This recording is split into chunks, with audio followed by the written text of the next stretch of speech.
My great-grandfather's horrifying World War II encounter. I posted this in r/paranormal, but someone told me I should post this here as well. So, my great-grandpa fought in World War II. He was drafted in 1943 when he was 23, he's 103 years old now. Just a few days ago he told me a story that he says was the most horrifying experience in his life. I asked him if it was about Japanese soldiers because those guys were vicious back in the day. He told me no, it was something else. I don't know if this story is true or not, but it did give me chills. Feel free to debunk this if you want. He said that nobody ever believed their story, but he still remembers it clear as day and it still gives him nightmares to this day. Okay, so this is the story. In 1943 he was stationed in the Philippines, along with others, to hold off the Japanese. However, one day he and his friend Samuel, who unfortunately passed away decades ago, got separated from their platoon. They were in a province, making their way through the forest within the mountain area, when they both got lost and were separated. GG forgot which province it was, but he said there were a lot of forests and villages. So, he and Samuel were looking and calling out for their comrades, so they ventured deeper and deeper till they reached the end of the forest.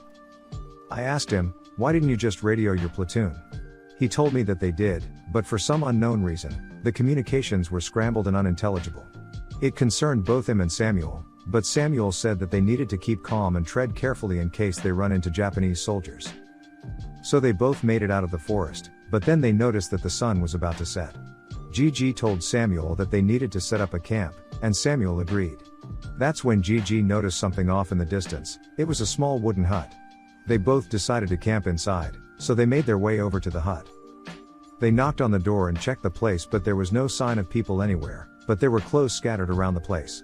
GG says that maybe they fled in panic, to which Samuel agreed with him. So GG and Samuel set up camp and ate dinner. Samuel proposed the idea of taking shifts throughout the night to keep a lookout just in case they get shagged in their sleep by the Japanese. GG agreed to the idea. So they both woke each other up and took each place as a lookout while the other person slept. While GG was sleeping, Samuel abruptly woke him up and told him I spotted movement. GG quickly grabbed his rifle and asked him where. Samuel gave the binoculars to Grandpa and pointed in the direction. I saw them in the field, 300 yards away, Samuel said. GG looked through the binoculars in the direction Samuel pointed at.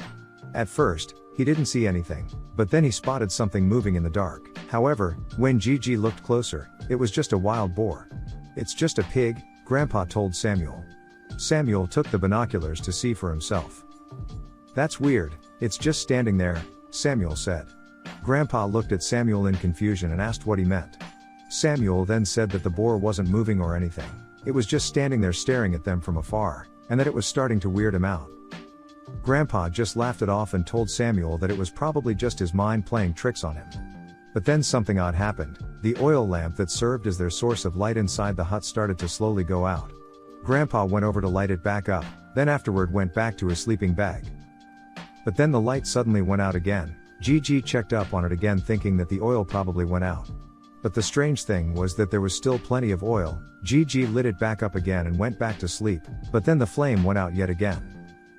That's when a terrified Samuel frantically went up to him and said it's gone. What the hell are you talking about? GG asked him. The pig, it just disappeared into thin air.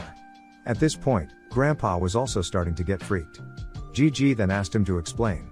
Samuel said that he was watching the boar through the binoculars when it suddenly just vanished out of existence. Suddenly, a loud thud came from above them, as if something landed on the roof. Great Gramps and Samuel grabbed their rifles. We need to get fuck out of here, Samuel said. Grandpa said that the rest of the events that happen are said to be one of the worst nightmares in his entire life. GG told Samuel not to panic, to lay low, and to stay quiet. And so they did, while tightly gripping their guns close. After a few moments of silence, Samuel started screaming. Grandpa turned on his light and saw something straight out of a horror movie. Something that looked like a tongue was lodged into Samuel's neck. His friend was screaming in pain trying to remove it from his neck.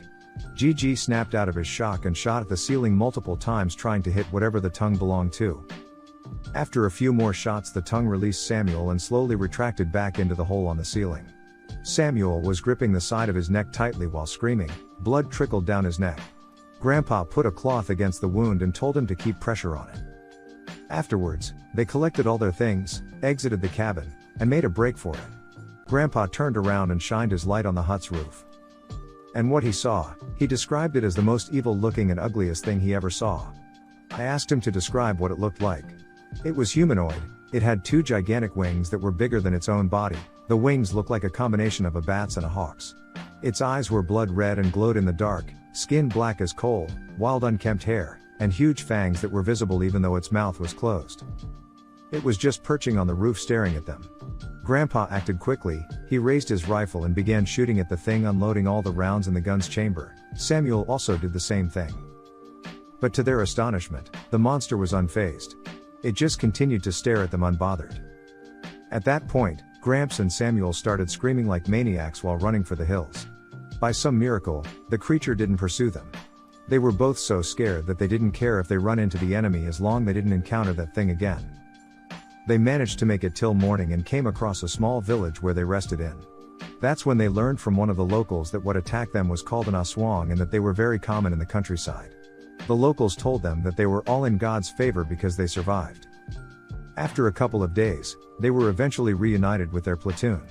When they told the story, only a few believed them, while the others thought that they probably were drunk and ran into enemy gunfire, hence the injury on Samuel's neck. After the war ended, they all went home. But he could never forget the horrifying encounter that gave him severe PTSD. Samuel, unfortunately, passed away in the 80s due to a stroke. His story honestly freaked me out as well. I just spent the past hour Googling aswangs. What are all y'all thoughts on this?